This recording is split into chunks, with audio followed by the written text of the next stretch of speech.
Salut, salut. Bonsoir, bonsoir peuple de Dieu.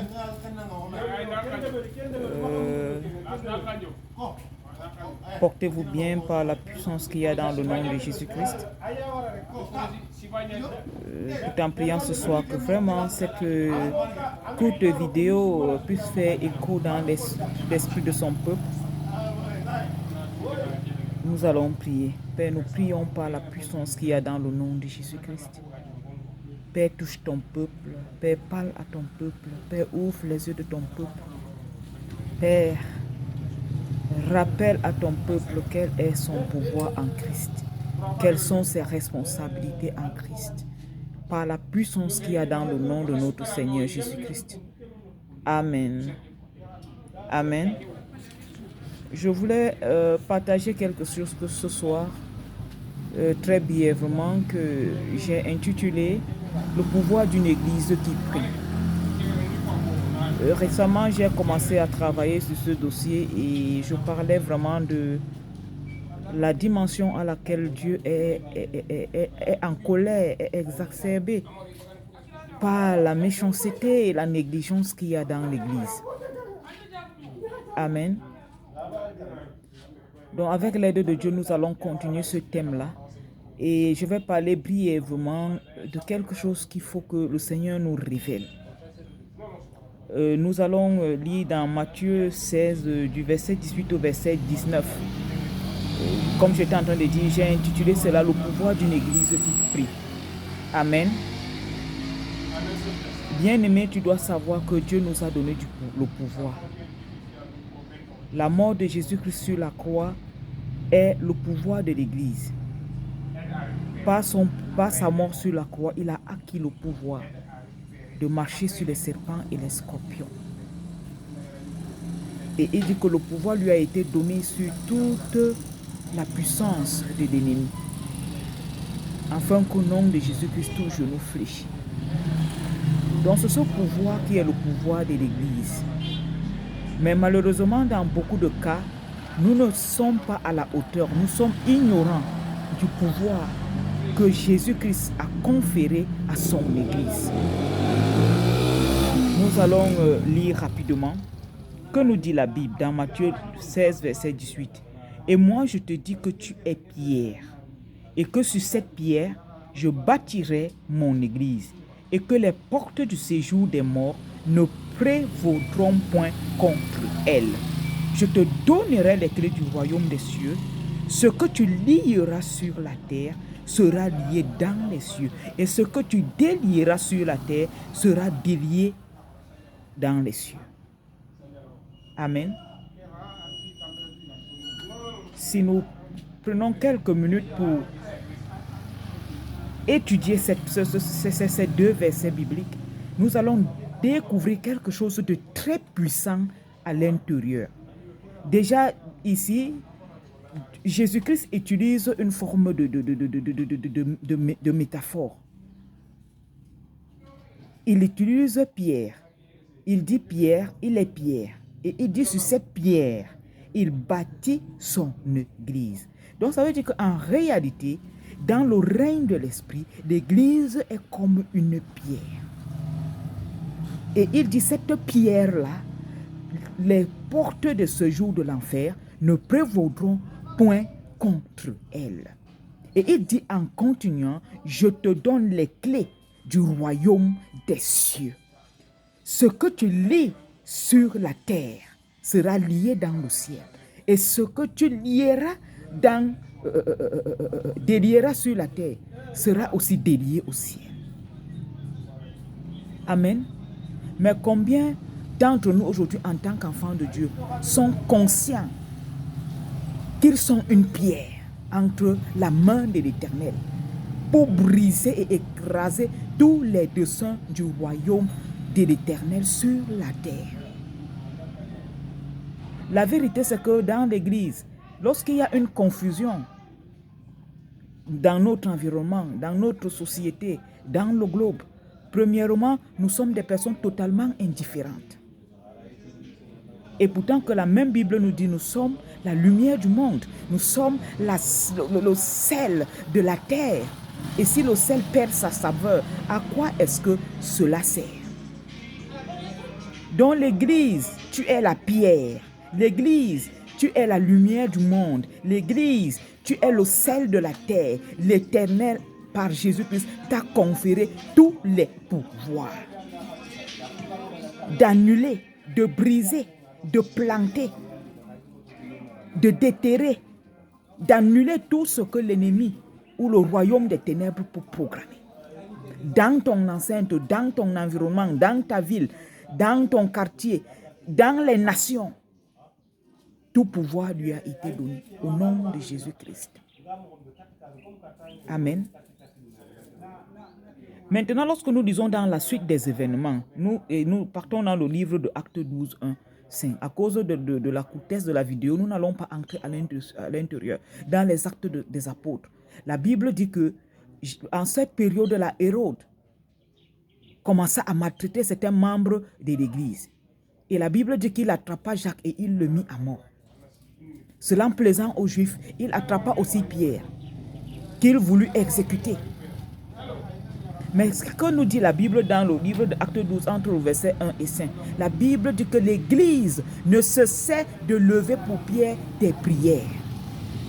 Et à cause de leurs prières, à cause de leur intercession nuit et jour, la Bible dit qu'il y eut un déclenchement d'un phénomène surnaturel et spirituellement indescriptible.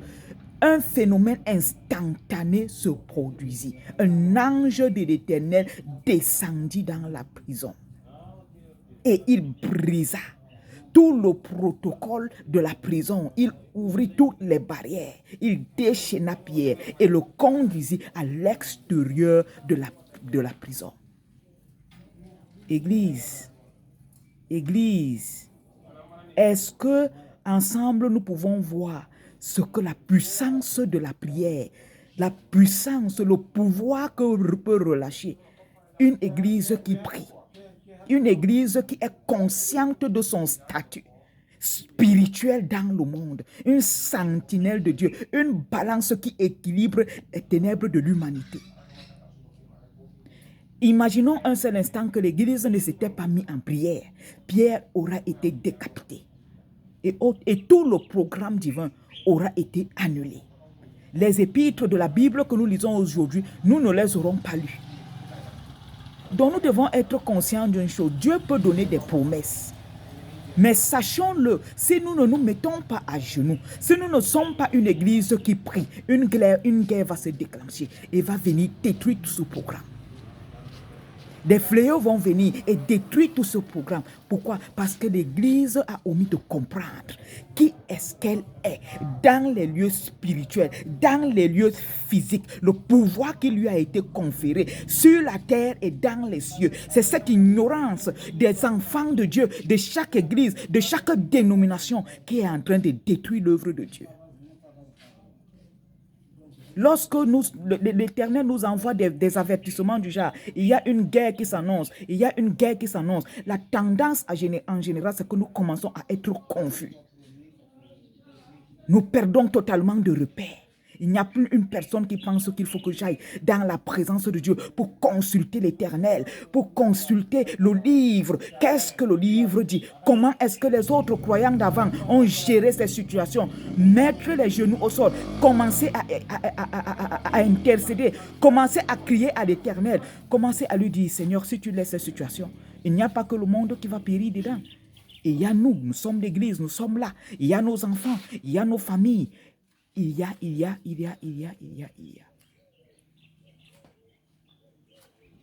Et toutes ces personnes qui vont périr dans cette situation, Seigneur, vont-ils aller au ciel ou est-ce qu'ils vont aller en enfer? Donc Dieu a conféré à l'Église le pouvoir de décider, le pouvoir d'annuler tous les décrets du royaume des ténèbres. Nous pouvons être dans une ville ou dans une nation et une loi est décrétée. Et cette loi, c'est une loi injuste. C'est aux chrétiens, c'est aux croyants de s'asseoir et d'annuler ce décret à partir de la prière à l'église. Parce que ce décret va avancer le royaume des ténèbres. Parce que ce décret n'honore pas Dieu. Parce que ce décret va éloigner la présence de Dieu de plus en plus. Va entraîner la mort de plus en plus. C'est à l'église de s'asseoir et de prier contre ces décrets. C'est pourquoi la Bible décrète que Dieu tient le cœur du roi entre ses mains. Mais la vérité, c'est que nous sommes beaucoup plus focalisés sur nos vies, beaucoup plus indifférents vis-à-vis de ce monde-ci, dont Dieu nous a conféré la responsabilité. L'Église doit comprendre que le salut de l'humanité tout entière est de sa responsabilité. Par conséquent, intercéder chaque fois que quelque chose ne va pas est de la responsabilité de l'Église. Que ce soit au niveau mondial, que ce soit au niveau de la nation, que ce soit au niveau des nations, que ce soit au niveau de nos villes, que ce soit au niveau de nos quartiers. Par exemple, dans une ville où il y a la criminalité et il y a l'Église. L'Église devait prendre des nuits, des périodes de jeûne pour demander à l'Éternel de décapiter cet esprit de criminalité. Parce que la criminalité, c'est un esprit de mort. Donc la Bible décrète, tout pouvoir nous a été donné au travers du Seigneur Jésus-Christ, afin qu'au nom de Jésus, tout genou fléchit, sans aucune exception. Il n'y a pas d'exception dans ces genoux qui doivent fléchir. Tous les genoux, tous les démons, la puissance de l'air, Dieu a donné le pouvoir à l'Église. Mais c'est notre ignorance de ce pouvoir, notre paresse, notre inconscience, notre manque d'amour qui fait que nous ne sommes pas en train de faire ce qu'il y a à faire. Nos cœurs sont devenus tellement étroits. Nous ne pensons qu'à nous, à notre mariage, à nos enfants, à la richesse de notre maison, à notre bien-être, au point que tout ce qui périsse autour de nous, ce n'est pas notre problème. Nous sommes en train de confondre l'amour du monde et avec le salut de l'humanité. Le salut de l'humanité n'a rien à faire avec l'amour du monde ou l'amour des choses matérielles de ce monde. C'est le rôle de l'Église d'intercéder pour l'humanité tout entière, d'intercéder pour les églises, d'intercéder pour le salut des âmes, d'intercéder pour les hommes de Dieu, d'intercéder pour le royaume, l'accroissement du royaume des cieux en puissance. Que l'Éternel nous visite, que l'Éternel nous accorde de devenir une église responsable. Quand les fléaux, les maladies, les épidémies frappent l'humanité, combien d'églises vont en prière? Combien d'églises prennent le jeûne? Combien d'églises? Au contraire, nous commençons à chercher où nous cacher. Or que Dieu dit, je vous ai donné le pouvoir de marcher sur les serpents, de marcher sur le scorpion, de marcher sur la spique, de marcher sur le dragon, et rien de la puissance des ténèbres ne vous nuira. Ainsi, nous sommes une armée désarmée. Nous sommes une armée sans âme, une armée inconsciente, une armée qui voit l'humanité périr sans toutefois avoir aucune contribution à apporter. Donc, je voudrais prier ce soir. Église, commençons à prendre conscience. Église, prends conscience de ton statut sur la terre et joue ton rôle avant que les ténèbres ne couvrent la terre. Nous serons responsables et nous donnerons des comptes à Dieu pour tout le sang de l'humanité. Parce que nous n'avons pas prié, nous n'avons pas intercédé. La Bible dit dans le livre d'Ézéchiel, si Dieu dit au méchant, tu vas mourir, s'il meurt dans sa condition parce que tu ne lui as pas parlé, tu ne lui as pas averti, et qu'il meurt, Dieu va te redemander son sang. Donc s'il y a la guerre, s'il y a des maladies, il y a des fléaux, et que l'Église ne mette pas ses pieds au sol pour prier, afin que Dieu annule cela, cela devient la responsabilité de cette génération. Église, deviens consciente. Église, deviens consciente. Commence à jouer ton rôle. Commençant par ton quartier, commence à intercéder. Tout ce qui ne va pas, mettons-le dans la prière. Et voyons si Dieu ne va pas prendre le contrôle. Il y a des milliers d'exemples que je peux donner dans mon parcours chrétien, dans les villes, des nations que j'ai visitées.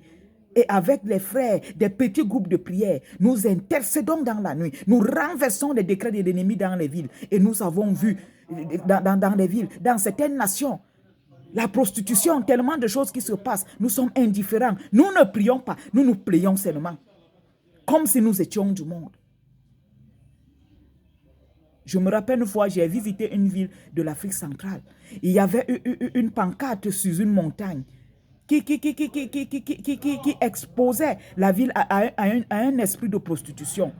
J'ai dit aux frères, nous allons prier et nous allons demander au Seigneur que le gouvernement de la ville ôte cette pancarte de la nation, du dessus de la montagne sur la ville. Et nous avons prié pendant quelques nuits. Et effectivement, au bout de quelques semaines d'intercession, nous ne savons même pas quand, mais quand nous avons regardé sur la montagne, cette pancarte n'était plus là. Donc nous sommes responsables. J'ai eu aussi, dans cette même nation-là, toujours la guerre et la guerre. Et j'ai eu le temps de visiter quelques églises, de commencer à avertir les pasteurs. Pasteur, frère, s'il y a cette guerre dans l'église, dans cette nation, c'est parce que vous ne priez pas. Et c'était vrai. L'église est totalement réduite dans l'ignorance. Dans cette même ville, encore cette année-là, il devait y avoir une année blanche. Je suis parti dans une église, j'ai dit aux frères, nous allons prier et mettre fin à cette année blanche. Et le lendemain, dans les radios, il était décrété qu'il n'y aura pas d'année blanche. C'est parce que nous sommes tombés dans le piège du manque d'amour et une vie chrétienne bornée et centrée tout autour de nous que les choses sont en train de mal tourner. Tout ce qui frappe le monde frappe l'église. Tout ce qui frappe dans le monde va aussi affecter l'église. Par conséquent, il est de la responsabilité de l'église de repousser ces choses parce que c'est l'œuvre de l'enfer. Dieu n'a rien à faire avec ça. Donc, je veux commencer à faire cette petite vidéo pour ce soir, pour commencer à tirer les oreilles de l'église, à tirer les oreilles du peuple de Dieu, pour savoir que nous avons un grand devoir que Dieu nous a confié, parce qu'il nous a donné le pouvoir d'annuler toutes ces choses-là, par le biais de la prière, du jeûne. Je vais m'arrêter là ce soir. Que le Seigneur nous visite puissamment par la puissance qu'il y a dans le nom de Jésus-Christ. Tu es une église à qui Dieu a conféré le pouvoir au travers du nom de Jésus-Christ. Tu as reçu le pouvoir de marcher sur les démons. Tu as reçu le pouvoir de marcher sur les sorciers. Tu as reçu le pouvoir d'annuler les fléaux. Tu as reçu le pouvoir par la prière d'imposer la volonté de Dieu. Que l'Éternel commence à nous aider dès maintenant, de ne plus être confus, de ne plus être apeureux, de ne plus trembler lorsque à la radio ou que dans le gouvernement on décrète une situation. L'église a pour rôle de se mettre à genoux. Commençons avant qu'il ne soit trop tard. Parce que les armées de l'enfer sont en train de faire leur chemin. Les ténèbres arrivent et sont en train de faire leur chemin. Que l'église commence à prier, commence à se dépouiller, commence à se dépouiller de l'amour du monde dont nous sommes devenus des adeptes. L'amour du monde, l'amour du matériel, l'amour des choses de cette vie nous a aveuglés. La Bible dit, cherchez premièrement le royaume et la justice de Dieu et toutes les autres choses nous seront données par-dessus. Défendons-nous d'abord, soyons en sécurité. Alors ce que Dieu nous donne, nous pourrons jouir de cela. Sinon, c'est une peine perdue. Il suffit d'un petit torrent et tout ce que Dieu t'a donné est emporté. Retournons à la prière. Retournons à la prière. Retournons au jeûne. Retournons à l'intercession.